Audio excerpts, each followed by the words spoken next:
এই হাসিনারে যদি ওইদিন মাইরে ফেলতো তাহলে ভিন্ন কিছু সৃষ্টি হতো, ইউনূস সরকার নাও আসতে পারতো। আপনারা পলায় যাবেন, আপনাদের তো সুন্দর জায়গা আছে পলানোর, কিন্তু এই যে নেতা কর্মী করে ল্যাংটা করে নাচাচ্ছে, এগুলো কেটে দেখে। এখন নেতৃত্ব ওখানে বসে ছাড়িয়ে দেন, ছাড়িয়ে দিয়ে এই দেশে যারা আছে সলিড আওয়ামী লীগের ওই হাইব্রিড না, তাকে বলেন যে তোমরা আবার মাপ টাপসে সুন্দরভাবে আবার রাজনীতি করো, তা তো নতুন করেই পারো আর পুরনটা নিয়েই পারো, তোমরা আবার এগো। আমি ভুল করেছি, তোমাকে যে মৃত্যুর মুখে রেখে দিয়ে আসছে, আমি ভুল করছি, এজন্য মাফ করে দিও আমার। এই ছাড়া আর আওয়ামী লীগের ওই শেখ পরিবারের আর কোনো বক্তব্য নাই। যে মহিলা তার সমস্ত আত্মীয় স্বজনরা এক সপ্তাহ আগের থেকে সরাই ফেলছে, নিজে বুঝে গেছে আমি আর সময় নাই, সরাই ফেলছে, নিজে পালাই গেছে, কর্মীরা জানে না, বিকাল বন্ধুও জানে না যে কি হচ্ছে। এখন নেতা কর্মীরা সব আটকে গেছে, বিপদে পড়ে গেছে, হাজার হাজার মানুষ সব বাড়ি ঘিরে ফেলছে, সবাই ঘর বাড়ি পুড়াই ফেলছে, বউ বাচ্চার পর্নের কাপড় বন্ধু খুলে নিয়ে চলে গেছে হাসিনার কারণে। হাসিনা তার আত্মীয় স্বজন আগে সরাই দিয়ে তারপরে উনি চলে গেছে বিকাল বেলা, আর কেউ জানে না। এই একটা ঘটনা শোনেন, এই ওই 5 তারিখে কি হয়েছে যশোরে, খুব বড় একজন নেতা আওয়ামী লীগের সহসভাপতি, হিন্দু ভদ্রলোক, সেই লোক কিছুই জানে না, বিকাল বেলা রিক্সায় ঘুরে বেড়াচ্ছে টাউন দিয়ে। এর ভিতর হাসিনা পালায় চলে গেছে, সরকার পতন হয়ে গেছে, বিএনপি টিএনপি জামাত সবাই,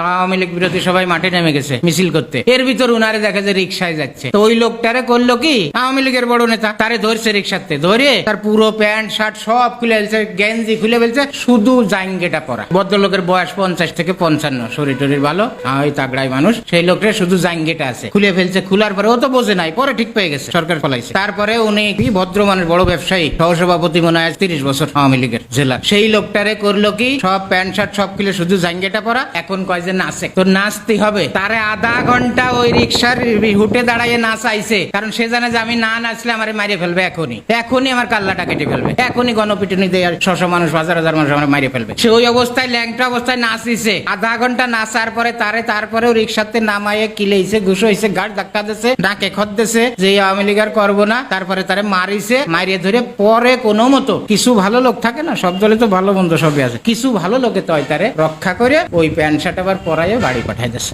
এ কার জন্য হয়েছে? শেখ হাসিনার জন্য। আরে মানুষ কোনোদিন পলায় নাকি? পলায় তো আজ তার রাজনীতি সব শেষ করে দিচ্ছে। এই আওয়ামী লীগের সমস্ত লোকজনের উচিত শেখ পরিবারের বিরুদ্ধে মিছিল করা, মিটিং করা, এবং তাদের যে কি করা, যে কেন আমাদেরকে এই 49 সাল থেকে আজ এই 24 সাল পর্যন্ত এই দল কেন করানো হয়েছে আমাদেরকে? তুমি নেতৃত্ব দিতে পারবা না, আরো 10 বছর আগে ছাড়িয়ে দিতে নেতৃত্ব, আমরা নেতৃত্ব কাঁধে নিয়ে আমরা দল চালাতাম, তাও আজ এই পরিণতি হয় না। কেন তুমি তাপসরে আগে 1 সপ্তাহ আগে সুইজারল্যান্ড পাঠাই দিচ্ছ, সিঙ্গাপুর পাঠাই দিচ্ছ? কেন তুমি শেখ হেলাল রে, শেখ সেলিম রে, কেন তুমি নূরে আলম লিটন রে, তারপরে কেন তুমি তার ভাই নিক্সন চৌধুরী রে, কেন তুমি আগে পাঠাই দিচ্ছ? তাকে দিয়ে লড়াই করতে বা তোমরা মরে যাইতে আমাদের জন্য, যে কর্মী সমর্থকদের জন্য আমরাও নিজেরা জীবন দিয়ে দিলাম, তখন রাজনীতির পট পরিবর্তন হয়তো আর এক রকম।